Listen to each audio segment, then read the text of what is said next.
Manchester United have a lot of work to do. That's without a shadow of a doubt. I think Ruben Amorim knows it. I think Ineos know it. And this window is going to be absolutely massive for them. So we'll be looking into the targets, and they're making some pretty good moves. I'm not going to lie, I'm quite jealous of the strides they're making to bridge the gap to the very top. But before I begin, if you are new here, please hit the subscribe and the like as well. It'd be greatly appreciated. But let's start from the back to the front. And Andre Onana seems to be a player who may be on his way out. You know, Saudi clubs are already after him, talking about him, and obviously it is a position Manchester United need to upgrade.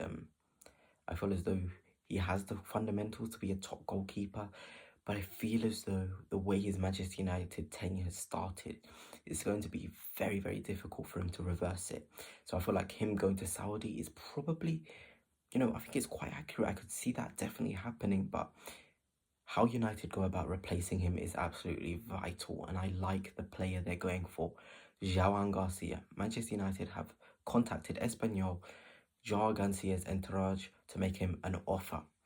And as an Arsenal fan, João Garcia is a goalkeeper that I thought would be coming to Arsenal. We're very heavily interested in him, and not to sound cocky, but if Arsenal were interested in a player, more than likely they have a lot of quality.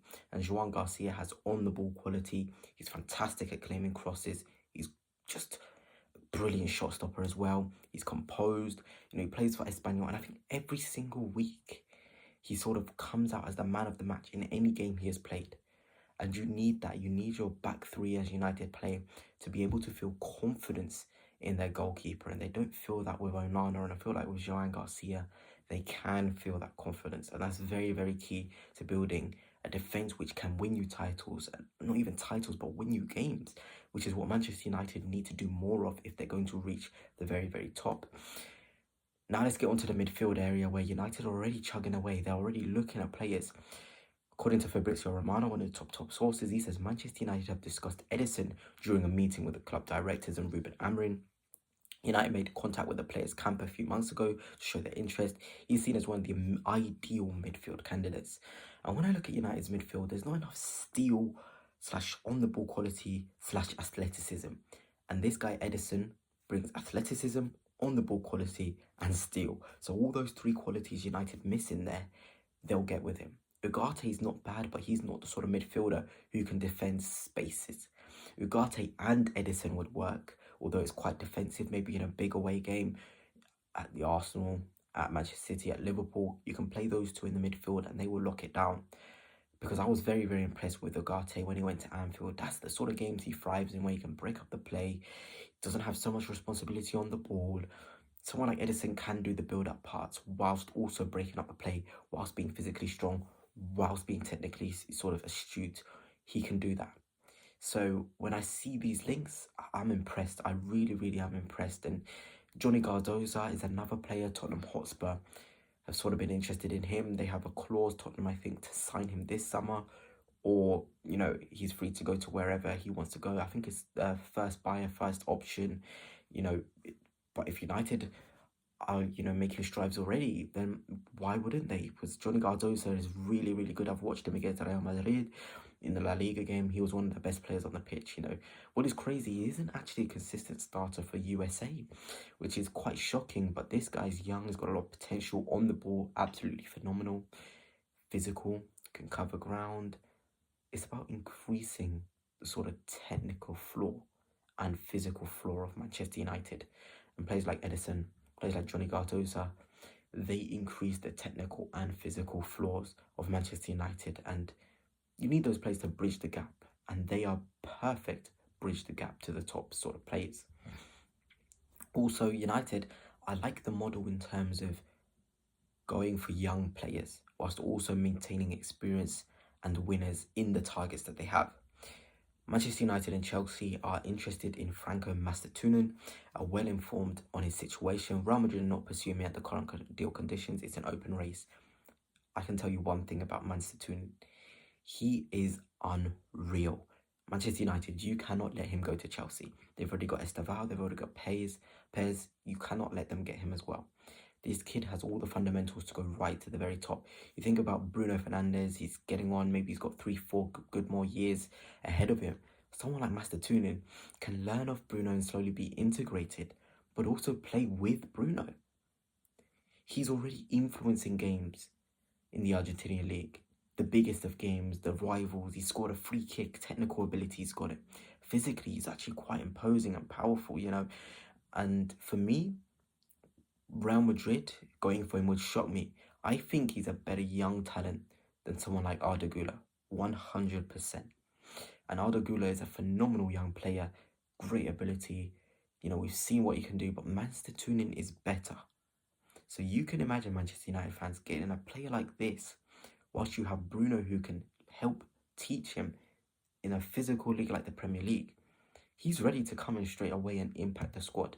That's how good he is. You know, when Vinny came over, straight away given. Rodrigo, straight away given. Master Tunin is one of those players. And I'm sure if you play Football Manager, you'll know about this guy and his quality. And also James McAtee. So you can tell Manchester United are going for the younger central attacking midfield profile, but also the older one. I feel like McAtee would be a great acquisition, but I doubt he would actually go to United from City, to be honest. But they're going for the right players because, of course, we all know Matheus Cunha. Manchester United have a verbal agreement with Matheus Cunha. United intend to play that release clause 62 million. So you're thinking Cunha, Bruno, one of Manchester Tunin or McAtee, you're perfect. Perfect creators, ball carriers, ball strikers, players who can elevate Manchester United. And I feel like, for me, Cunha is an unreal buy.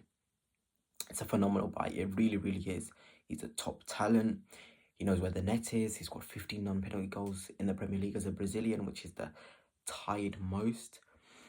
I really love the player he is. I'd love him at Arsenal. I really will. After watching our performances, we miss a player like him. He's able to pick up the ball in those Odegaard positions. Odegaard is not good enough for me, and drive and get a shot off, get a pass off.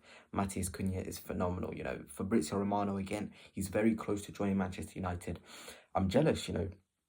He even had his dad liking Instagram stuff about going to Manchester United, and it is a statement signing for me. I think it's been many years in the making. I've seen sort of a couple of videos of Cunha talking about Manchester United and making a step to the club. I feel like it is the right place. You know, people may say their environment isn't good at United, but I feel like a player like Cunha can only ever be success. He can play in the false nine, in the left-right tens. It's perfect. Perfect signing for Manchester United at this stage. And lastly, in the striker position, you got Gyökeres, talked about here. You know, Arsenal and Chelsea are also obviously interested. Gyökeres already worked with Amarin, and Højlund and Xerxes just quite aren't enough. I believe more in Xerxes. I think he's phenomenal, a great physical striker, deceptively physical, and he's got a nice little burst of pace, which often goes unnoticed. I feel like he was starting to pick up, and then the injury came at a horrible, horrible time. Then, of course, Liam Delap, who I think would be the perfect guy for Manchester United to sign if it came to Gyökeres or Delap. Delap is the guy. Premier League experience, ball striking, physical, all the fundamentals, 30 million as well, half of what Gyökeres would cost. Manchester United, if they get this done, I will be jealous. And this is how I think they could go into next season. You know, a Delap, Bruno, Cunha, brilliant three, that. Brilliant three. When you're looking at Ahmad just behind Cunha for more attacking games, maybe, yeah, more attacking games where United are expected to have the ball. Dorgu on the left, could be Dallo, could be anyone really. Could be Shaw if he's staying at the club. The back three interchangeable. You got Alessandro, you got Maguire, you got Delete, you got Yoro, you got Mazraoui. It's a lot of options for United. And then Edison, Ugarte, Mainu, lots and lots of different options in there. I feel like Edison or Cardoso will be the guy. I think Edison would suit United more. But this team with Jean Garcia as well looks dangerous. And the sort of team where I can guarantee United will be able to get top four. But that's it for now, and until next time, peace.